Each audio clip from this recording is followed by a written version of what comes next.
Hey guys, hola, welcome back. I am back for wedding series episode numero dos. Super excited about this. This is the one episode where I will go ahead and talk about what I have been doing to go ahead and prepare myself even better to make sure that I am staying organized and on top of the things that I have to get done. So without further ado, let's go ahead and jump right in.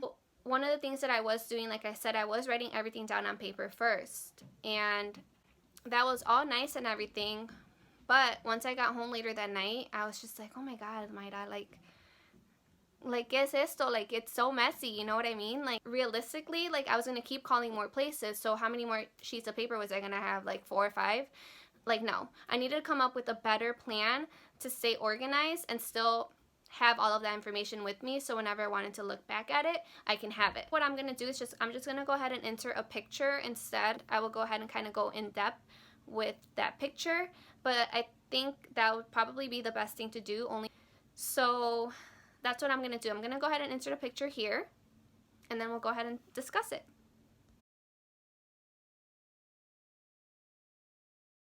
So what I decided to do was create a Word document using Microsoft Word.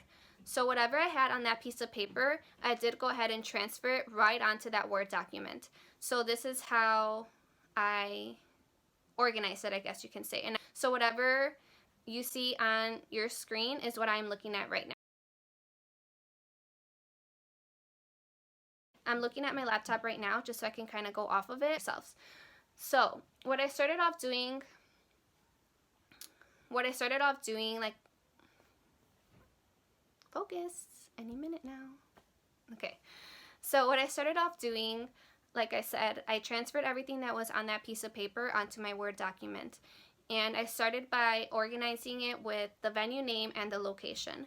So I went ahead and I inserted the venue name, and then in parentheses, I put the location of where that venue was located. And followed by that, I did go ahead and insert a venue picture, whether it's a picture of the outside, a picture of the inside, like anything that captured your eye from that venue, just kind of put it on there, so whenever you are referencing back to these venues, you can say, oh yeah, I remember why I chose this one, this is what it looks like, this is what I liked about it, and so on.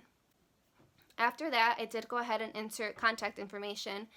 Always make sure to try and grab whoever you're talking to, grab their name, their phone number, or their email address. So that's what I would go ahead and insert right underneath the venue picture. After that, I did go ahead and put the prices per person, and I was also asking prices per child because I know that in my wedding we will have some children. After that, I did go ahead and ask if there were any kind of payment plans or anything like that that they accommodated or that they allowed. And then after that, like I said, I think it took me maybe like 5 or 6 phone calls to really jot down the idea of, oh, I can call these places and tell them that I'm planning for a wedding, but I can also ask for a PDF. So I definitely recommend you guys to ask for a PDF document with all of that information on there, because then you can look at that PDF and pretty much fill in the blanks. Fill in the venue name, the location, the contact person, the pictures, the prices, and everything like that. Because when you are looking at venues, 9 times out of 10, they include wedding packages and they include the food that they would include in that package, but they don't include price. That it took me maybe like 5 or 6 phone calls to be like, oh, okay, I guess I could ask for a PDF, because that would just make it so much easier instead of jotting everything down onto the Word document as I'm on the phone with them. Instead of just having them tell you verbally, you want to be able to have a visual.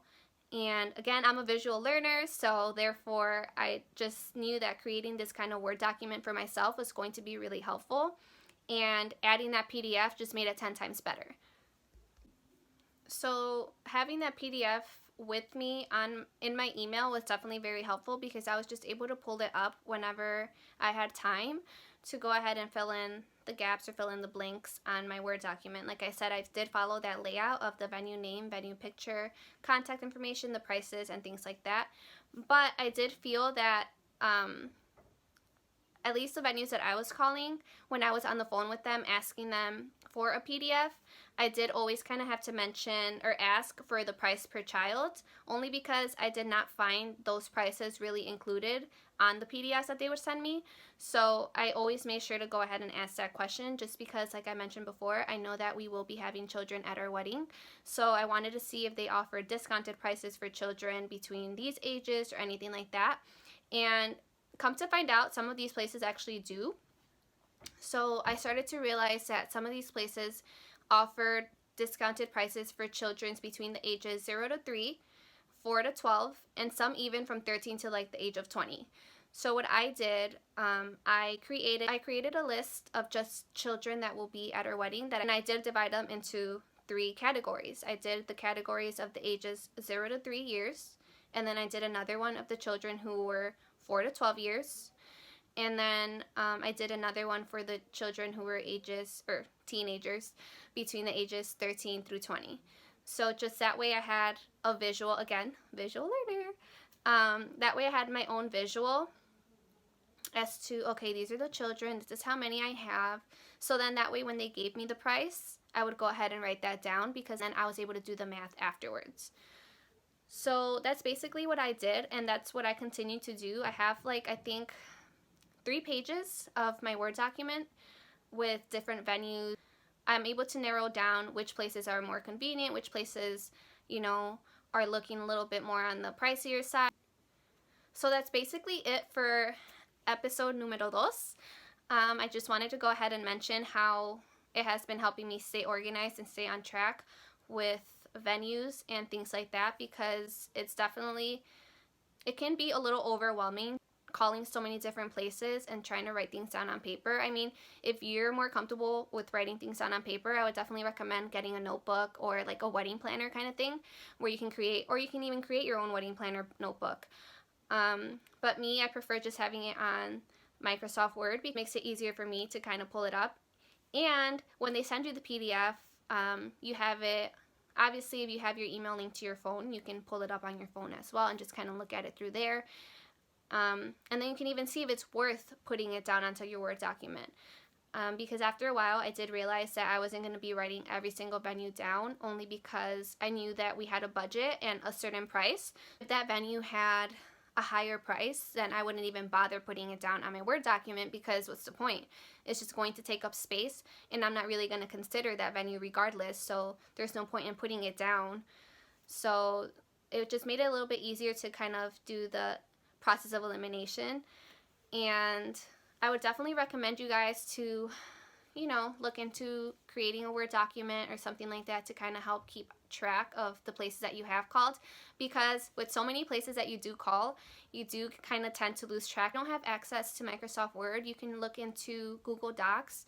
I know Google Docs is super helpful as well. Definitely look into that, or even using like your notes on your phone if you don't have a laptop, using notes on your device, or even if you have like a computer, just kind of, you know, using notes as well. So there's definitely different options, but I have found that this is very helpful for me, and I continue to use it in many different ways as well, still with that idea of planning the wedding. And I will get further, this will be a whole different video, but I will go ahead and kind of show you guys what I mean by I continue to use that to get more information. Hoping that with the next video I can have my fiance film with me, just, you know, so you guys can get an idea as to where his head is at, because I've been doing a lot of the phone calls and a lot of that stuff since I do have a little bit more free time, and I would love to get him on the next video with me. So let me know in the comments if you would enjoy seeing Edwin film a video with me to kind of talk about the experience and things like that. Point is, I just hope that he can go ahead and film with me in the next video, and let me know. I'm thinking about doing like a Q&A kind of thing, but I'm not too sure just yet. Okay, thank you guys so much for watching, and I will see you guys for Wedding Series episode number 3 real soon. See ya!